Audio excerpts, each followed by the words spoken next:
सलाम guys, welcome back to my reaction channel reactors from Pakistan. और आप सबको वेलकम और उम्मीद है कि आप लोग ठीक ही होंगे। आज की जो हमारी वीडियो है वो है अफगानिस्तान के ऊपर। अफगानिस्तान का हम सबको पता है कि पाकिस्तान का नेबर है, ईरान का भी नेबर है, काफ़ी कंट्रीज़ का नेबर है। और इसमें ज़्यादातर पश्तून आबादी रहती है, पठान रहते हैं, जो कि एक सख्त कौम है और जो कि सख्त और ताकतवर कौम है, जो अपने माजी में मुश्किलें काट काट के अभी तक कायम दायम और हमेशा कायम दायम रहेंगे। आज की जो हमारी वीडियो है उसका कुछ टॉपिक भी यही है कि अमेजिंग फैक्ट जानेंगे हम अफगानिस्तान के बारे में और उसकी हिस्ट्री जानेंगे कि अफगानिस्तान कैसे बना और क्यों बना और कब बना। ठीक है, so let's dive into the video. दोस्तों, आज हम आपको ऐसे मुस्लिम मुल्क की सैर करवाने जा रहे हैं जिसकी सारी जिंदगी सिर्फ जंगों में गुजरी। सही बात हर है। किसी ने इस पर कब्जा करने की कोशिश की, लेकिन कुछ अरसा बाद ही इसे शर्मिंदगी से जाना पड़ा। जी हाँ, आज हम सैर करने जा रहे हैं अफगानिस्तान की। अफगानिस्तान ऐसा क्या करने जा रहा है कि इसकी तकदीर बदलने वाली है। पाकिस्तान से अफगानी क्यों नफरत करते हैं? अफगानिस्तान के इस हद तक कि ज़्यादातर अवाम तो जो है वो नफरत नहीं करती। कुछ लोग होते हैं, हर मुल्क के अंदर होते हैं, जो दूसरी कंट्री से नफरत करते हैं। ज़्यादातर आबादी पाकिस्तान वाले भी अफगानिस्तान को प्यार करते हैं और अफगानिस्तान वाले भी जो है वो पाकिस्तान को प्यार करते हैं। So know it. हालात का जिम्मेदार कौन है, इसके अलावा बहुत से ऐसे हकायक जानने की कोशिश करेंगे जो आपके लिए बिल्कुल नए होंगे। चलें इन सब सवालों का जवाब जानने की कोशिश करते हैं info@SN की इस वीडियो में।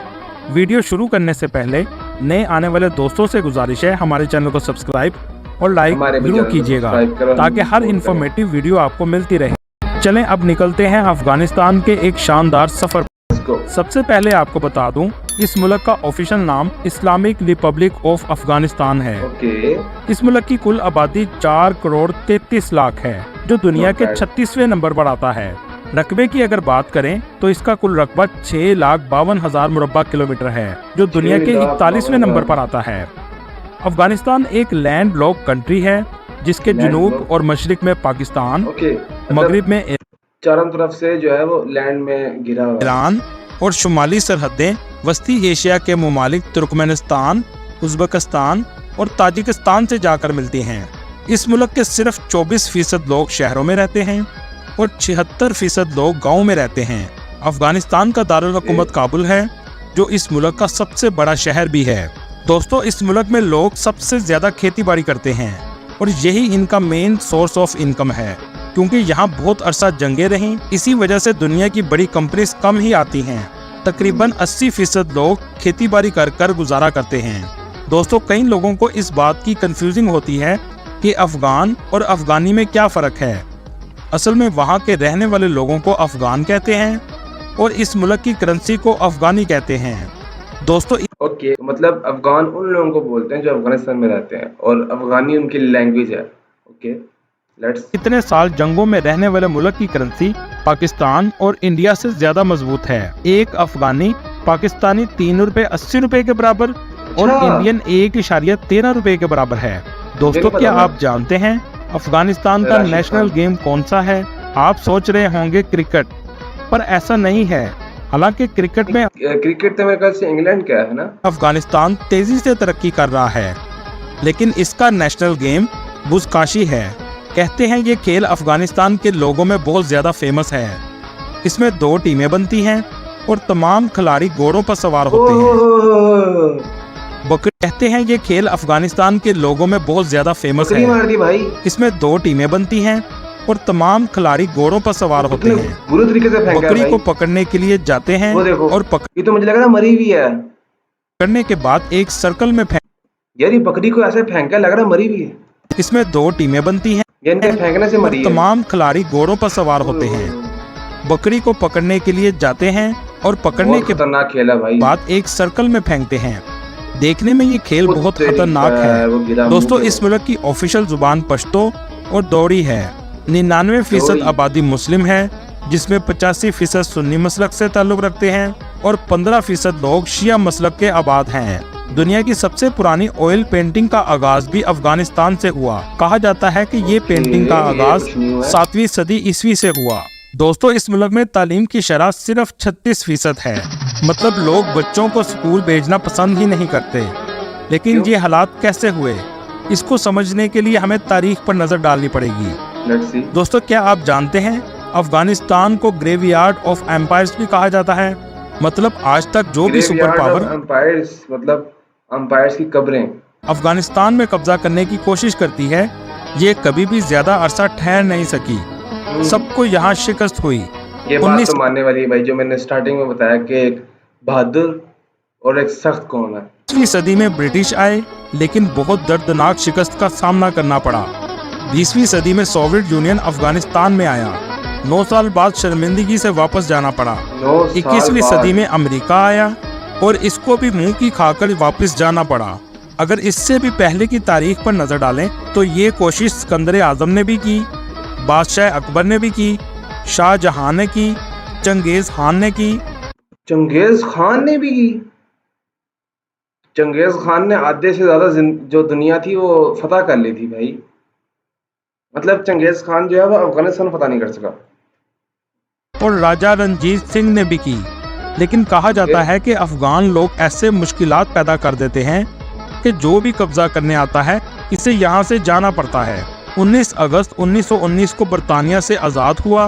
अमानुल्लाह खान और अंग्रेज़ों के दरमियान रावलपिंडी। अच्छा, ये है अमानुल्लाह खान, मेरे ख्याल से जिसने ये मूछे जिसकी मूछे हैं, शायद ये लग रहा है मुझे, दरमियान में खड़ा हुआ, या ये टोपी वाला होगा जिसने टोपी पकड़ी हुई है।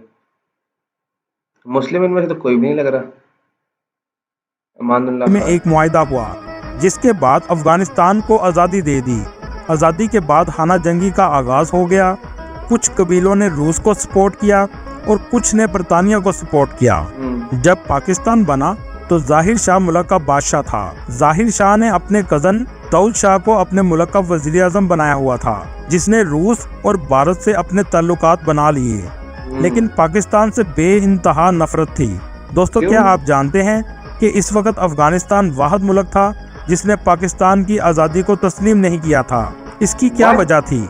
अफगानिस्तान नहीं, मेरे ख्याल से जब अफगानिस्तान बना था तो इसको सबसे पहले सऊदीया ने और पाकिस्तान ने रिकॉग्नाइज किया था ना, तो इसने पाकिस्तान को नहीं किया था कि पाकिस्तान अफगानिस्तान का बॉर्डर बनाए, क्योंकि अफगानिस्तान में बहुत ज्यादा तादाद में पख्तून आबाद हैं जो कि आपस में रिश्तेदार हैं, और इसलिए ये वो तो फिर इंडिया से जब पाकिस्तान आज़ाद हुआ था तो काफ़ी मुस्लिम जो थे उनके भी रिश्तेदार इंडिया में रह गए, कुछ हिंदुओं के जो थे वो भी वहाँ रह गए, सिखों के भी इस तरह हुआ। ये तो होता है यार, जब मुल्क जब आज़ाद होता है तो कुर्बानियाँ देनी पड़ती हैं। कुर्बानी के बगैर मुल्क आज़ाद नहीं हो सकता। का अफगानिस्तान हासिल करना चाहता था। 1963 में दाऊद खान से इस्तीफा ले लिया गया। इसने 10 साल बाद बगावत करके अफगानिस्तान पर दोबारा कब्जा कर लिया। CIA ने इस्लाम ताकतों को मजबूत किया और रूस को अफगानिस्तान से निकाल दिया और रूस के टुकड़े टुकड़े हो गए। 1996 से अमेरिका का था ना, तो अमेरिका तो रूस के खिलाफ है। ओके। 96 में मुल्ला उमर ने अफगानिस्तान का कंट्रोल संभाला। पाकिस्तान और सऊदीया वाहिद मुल्क थे जिन्होंने मुल्ला उमर की हुकूमत को तस्लीम कर लिया। लेकिन अमेरिका ने 9/11 हादसे के बाद उसामा बिन लादेन के नाम पर अफगानिस्तान पर कब्जा कर लिया। लेकिन आखिरकार इनको भी अफगानिस्तान छोड़ना पड़ा और तालिबान की दोबारा हुकूमत कायम हो गई। दोस्तों, दुनिया में सबसे ज़्यादा अफीम की काश्त अफगानिस्तान में की जाती है और इस काश्त पर कोई पाबंदी नहीं, इसलिए बहुत वसी पैमाने में अफीम की काश्त की जाती है। आप सोच रहे होंगे ऐसा क्यों है, ये तो नशे के लिए इस्तेमाल होती है। नहीं, ऐसा नहीं है। ये सिर्फ नशे में इस्तेमाल नहीं होती, बल्कि इसको मेडिसिन में भी बहुत ज़्यादा इस्तेमाल किया जाता है। दोस्तों, यहाँ आपको एक बात बताता चलूँ, दुनिया का सबसे बड़ा बुद्धा का स्टैचू भी इसी मुल्क में है। 2001 में बहुत से स्टैचूज को तोड़ दिया गया। दोस्तों, क्या आप जानते हैं दुनिया के सबसे बेस्ट ड्राई फ्रूट किस मुल्क में पाए जाते हैं? यकीनन ये है अफगानिस्तान। यहाँ बहुत ज्यादा काम ड्राई फ्रूट का है। 1919 में आज़ादी के बाद जो इस मुल्क का लीडर था, जिसका नाम अमानुल्लाह खान था, जिसने शादी करने के बाद एक ही बीवी रखी। तो ये है अमानुल्लाह खान, ये मूंछों वाला जो लेफ्ट पे जो है, पहले भी पिक्चर आई थी, मैं समझ नहीं सका, ये लेफ्ट वाला लग रहा है मुझे, लेफ्ट वाला। और इसने शादी भी लव मैरिज की। अमानुल्लाह खान ने अपनी बीवी को इस मुल्क की रानी बना दिया। इसकी बीवी ने जब पहली बार लोगों से खिताब किया तो अपना हिजाब फाड़ कर फेंक दिया और कहा कि ये जरूरी नहीं कि इस्लाम में हिजाब किया जाए। लेकिन बाद में ये दोनों राजा रानी इंडिया ये किसने कह दिया तुम्हें आ गए। वहाँ एक बेटी इनकी पैदा हुई जिसका नाम इन्होंने प्रिंसेस ऑफ इंडिया रखा, जो आज भी 94 साल की उम्र में इटली में मौजूद है। दोस्तों, बेशक ये मुल्क बहुत मुश्किलात में रहा हो, लेकिन यहाँ का फेमस है इनका नाश्ता। जहाँ के लोग बहुत ज्यादा जलेबी खाते हैं ओए होए और साथ होए, दूध मुंह में पीते पानी आ रहा है। जैसे हमारे मुल्क में दूध जलेबी खाई जाती है। कहा जाता है कि यहाँ के लोग दिन का आगाज ही दूध जलेबी से करते हैं। इसके अलावा दुम्बे का गोश्त बहुत ज्यादा खाया जाता है, जो दुम्बे की चर्बी से ही तैयार किया जाता है। इस मुल्क में बहुत से हिस्टोरिकल साइट्स भी मौजूद हैं, जिनमें Buddha temple, Babur garden, Shah Do Shamshira mosque, Kabul, Jalalabad, Mazar Sharif. दोस्तों, क्या आप जानते हैं अफगानिस्तान में मौजूद लोगों का मानना है कि हज़रत अली रज़ी अल्लाह तआला अन्हो की कब्र मुबारक अफगानिस्तान के शहर मज़ार शरीफ में मौजूद है। इस मस्जिद को ब्लू मॉस्क भी कहा जाता है, लेकिन अल्लाह बेहतर जानता है कि असल कब्र किस जगह पर मौजूद है। दोस्तों, यहाँ आपको मैं बताता चलूँ, ऐसा कौन सा प्रोजेक्ट है जो अफगानिस्तान की तकदीर बदलने जा रहा है। अफगानिस्तान आज दुनिया की सबसे बड़ी आर्टिफिशियल नहर बना रहा है, जो अफगानिस्तान की तकदीर बदल देगी। ये नहर 500 फीट चौड़ी और 285। मेरे ख्याल से नहर तो इसलिए भी बनाई जा रही है ना, क्योंकि लैंड से घिरा हुआ हर जगह, इसके पास पानी की रसाई नहीं है। तो मेरे ख्याल से कहीं से पानी लेके आ रहे हैं, समुद्र के साइड से या फिर जमीन से निकाल रहे हैं। किलोमीटर लंबी है। इस किनाल का नाम कोश टैपा किनाल है। हैरानगी की बात यह है कि इस नहर को बनाने के लिए अफगानिस्तान ने ना तो कोई इंजीनियर हायर किए, ना कोई बाहर से एड ली और ना ही कोई मशीनरी ली। लेकिन अफगानिस्तान को इतनी लंबी नहर बनाने की जरूरत क्या पड़ी? अफगानिस्तान में 4 बड़े दरिया हैं, जिनसे इन्हें पानी मिलता है, लेकिन ये मुल्क की जरूरत को पूरा नहीं करते। ये नहर अफगानिस्तान के ओक्सिस रिवर से बनाई जा रही है। ये दरिया पाकिस्तान के नॉर्दर्न एरिया से निकलता है, अफगानिस्तान से होता हुआ तुर्कमेनिस्तान जाता है और उसके बाद एरियल सी में जाके गिरता है। इस नहर से 55 लाख एकड़ रेगिस्तान को लश ग्रीन खेतों में बदल दिया जाएगा। पानी आने के बाद अनाज में बहुत ज्यादा इजाफा होगा और 50% से भी ज्यादा गंदम अफगानिस्तान 2028 तक दूसरे मुल्कों को बेच रहा होगा। ये प्रोजेक्ट मार्च 2022 से शुरू हुआ और 2028 में मुकम्मल होने की तारीख रखी गई, लेकिन इतनी तेजी से काम हो रहा है कि 2025 तक इसको मुकम्मल कर लिया जाएगा। दुनिया ये देखकर हैरान रह गई कि इतनी महारत से और इतनी तेजी से कैसे काम किया जा रहा है। यार ये भी तो देखो ना कि वो इतने सालों से, इतने सदियों से अपने आप को सर्वाइव करते आ रहे हैं। अपना मुल्क या अपना जो इलाका है उसको उन्होंने कुर्बानी उन्हें दिया, तो जहन तो होगा उनके पास। आने वाले वक्त टेक्नोलॉजी नहीं है तो क्या हुआ, जहन तो है ना। में ये प्रोजेक्ट अफगानिस्तान की किस्मत बदल सकता है। दोस्तों, पाकिस्तान से सी पैक को स्लो करने के बाद चाइना ने अफगानिस्तान में भी सड़क बनाने का आगाज शुरू कर दिया। तमाम पुराने टनल्स को ठीक कर रहा है और कुछ नई टनल्स भी बना रहा है, क्योंकि अफगानिस्तान का एक छोटा सा हिस्सा चाइना के साथ भी लगता है। चाइना अफगानिस्तान से होता हुआ ईरान और इसके बाद यूरोप की मंडियों तक रसाई हासिल कर सकता है। चाइना को फायदा है, इसलिए सी पैक की अहमियत कम हो जाएगी। इस राहदारी को वुहान राहदारी कहा जाता है। ये एक तरह से चाइना का बैकअप प्लान है, क्योंकि चाइना जानता है कि पाकिस्तान पर अमेरिका का असर और रसूख रहता है। सही बात है। और वो सी पैक को बंद भी करवा सकता है। अमेरिका तो पहले ही बहुत खिलाफ है भाई सी पैक के। इसलिए चाइना ने बैकअप प्लान के लिए वुहान राहदारी पर काम शुरू कर दिया। अल्लाह ताला हमारे मुल्क को ईमानदार हुक्मरान अता फरमाए, आमीन।